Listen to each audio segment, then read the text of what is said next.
Tekena Iyagba, who was an aspirant on the platform of the APC, has moved to another party, and today, as at this moment, he is the governorship candidate for the Rivers State governorship elections on the platform of the African Action Congress, AAC. Why did he make this switch to the AAC, and what are his intentions precisely? These and other related matters we're discussing in this hour. My guest is Tekena Iyagba. He is Rivers governorship candidate for the AAC. Tekena Iyagba, good evening to you. Welcome to Hard Facts. Good evening, Daria. Great. Let's get right to it then. Let's start from, I think, the most obvious question here, which is, why did you leave the APC? And what does that say about you as well as regards loyalty and your status as a party man? Well, I'll start with your first question. I left the APC not just because of the consensus, but because I saw that it was not going to be a free and fair primaries. Most of these political parties, the big ones, are like the army, where once an order is given, everyone follows. And you have delegates who vote at the primaries who have already been given orders on who to vote for. So any other person coming in who is not a consensus candidate would have it free and fair. So I wanted to be on another platform where I'll be able to have free and fair elections. So I changed my mind and I decided to move. Isn't that how things work in other parties as well, even the so-called not-so-big parties? I mean, you usually have politics, even politicians will admit, is mostly about interest. And in every party, there are people who have interest. And as sad as it might seem, some interests appear to be higher or more significant than other interests, and the overriding interest always wins the day eventually. Well, that's not always the case, because that didn't play out in the national APC elections. Everyone went to the polls and everyone voted for who they wanted to vote for. There was no consensus. They all had it free and fair. So it's not in every case that it happens. Is that what happened with the AAC, where you are right now? Yes. With the AAC, no one came on board to say it has to be me. Nobody forced anyone to step down. Everything was done voluntarily. So that's what happened with the AAC. And it's free for anyone to come and contest. Why the AAC? Why did you pick the AAC? Or did the AAC pick you? Well, I wanted my spirit accepted the AAC, first of all. Secondly, I wanted a party with a structure. And AAC has a good structure aside the APC and the PDP. So I decided to go with the AAC.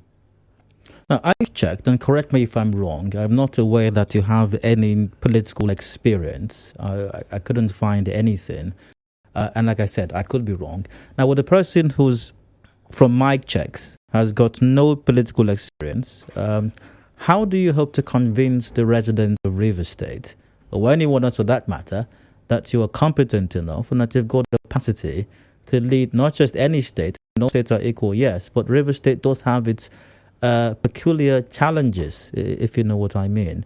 How can you convince anyone of that? Well, if you go to a school like Harvard and you come out and you want a job in the area which you've studied, most people wouldn't tell you don't have experience, because they expect that you've attended the best of the best institutions. For me, my own institution, people might find it weird, but to me, that's what it is my father. My father was one of the founding fathers of Rivers State, who fought for the creation of Rivers State with Daba Priye. He served in government most of his life as permanent secretary, principal secretary, as well as my mother, who served for so many years. And I learned for years about Rivers State. I learned about governance. I learned so much. And I mean, being there and learning for so many years is higher than any other institution. And then I'm someone who I study a lot, I read a lot, I observe a lot, and it doesn't take rocket science to figure out the issues we're facing in Rivers State. So, What are the issues? Do you know what they are? Since it's not rocket science, according to you. first thing, one of the issues we have in Rivers State is when people put the personal needs and party above the people. That's one of the major issues we have in Rivers State. If people put the people first before they think about politics and other things, I think Rivers State would be a better place. What does it mean in practical terms to put people first? Because I could say putting people first is if I were to become, I don't know, if I were to win an elective position, putting people first could also be ensuring that my friends and I are bowling every evening. Putting people first could mean that every position available is given to my family, friends, and loved ones. Put their people also. Putting people first could mean that every job opportunity that comes up, I have to call my village first. They are people also. So what does putting people first mean to you? Most times people who are called politicians, I mean politics is politics, but people who are called politicians come on board and the first thing they want to do is they want to settle and they want to make those who have put them in power happy. They want to give political positions to people who've contributed to their cause, which there's nothing wrong with that. But they don't focus on giving these positions to technocrats or people who would actually provide solutions to the issues in Rivers State. So when you do that, you're not putting your people first because you are just giving these positions to people who have helped you politically, know fully well that they've got nothing upstairs and they have nothing to offer. So that's not putting people first. So putting people first is bring people on board that would actually put the Rivers man first to think what are the issues we're facing and how do we solve the issues. So that's what I mean by putting people first. No, I know it's not campaign season yet, and I don't want to get into campaign mode now. But I'm still curious. When you say that you would know what the problems are, what the challenges are with Rivers State, you're given a broad overview of sorts, saying you're going to put people first. Now, down to some specifics, what is it that the people need? What is lacking with the people at this time?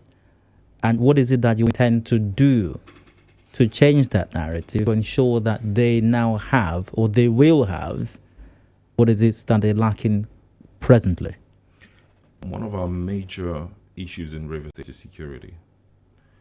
Because of security, you've got a lot of businesses that have moved to Lagos and other places. People have left Rivers State. Rivers State is not what it used to be. And you find out that if you can tackle security, you would solve most of the problems. That's the first thing first. Also, I have the passion in the area of health. Health means a lot to me because I lost my own mom out of carelessness of the doctors in Rivers State. And I see a lot of people dying. So the health sector is key to me. Empowerment is key to me because I know a lot of people have lovely ideas, brilliant ideas, but you just don't have the means to fund these ideas. So I've got this idea where the government guarantees people on loans, looking into what ideas they have, and empower the youths, raise entrepreneurs, in that area. I have agriculture at the back of my mind because everyone knows that we have to remove our mind from oil. We have to diversify and look into other areas, industrialization, agriculture. So I can go on and on. So